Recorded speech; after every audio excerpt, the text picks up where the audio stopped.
Можноста за предвремени избори ќе ја продолжи неизвестноста во која долго време живее стопанството.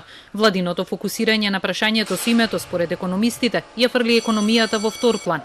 Политичката криза која надвиснува ќе резултира со дополнително влошување на економската состојба и воздржаност на бизнис секторот од секако вид на инвестиции. Кога има избори, никој не зборува за бизнис, никој не зборува за економија. Така што ако тие се избегнат во целата оваа ситуација, мислам дека ќе биде добро за бизнисот. Таа продолжена неизвестност значи дека и оние посакувани стапки на економски раст 4-5% веројатно стануваат недостижни во некој краток рок, се додека ние не видиме една позначајна разрешница во однос на овие евроатлантски интеграции на земјата. Избори може да има и на секој 2 месеца доколку тие се во функција на понатамошниот развој на државата, но проблемот, вели Бранко Азевски од Стопанската комора, е во методологијата на нивно одржување. Тие треба да се со кратка кампања, партиите да се финансираат од буџетот, а политиката да ги тргне рацете од реалниот сектор. На владата и порача да води сметка, парите да ги троши за продуктивни инвестиции.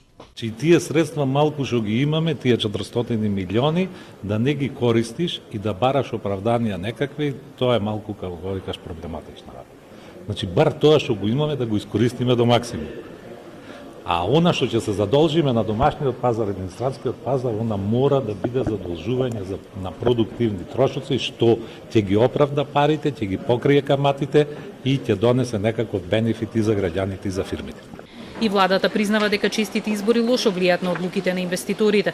Македонската економија се движи во вистински правец, но за да продолжи тој тренд, рече вице-премиерот Кочан Ѓушев, мора да се обезбеди евроатлантска перспектива на земјата, а за тоа е потребно да се впрегнат сите научни потенцијали и политички сили и силна и брза извозно ориентирана индустриализација на економијата.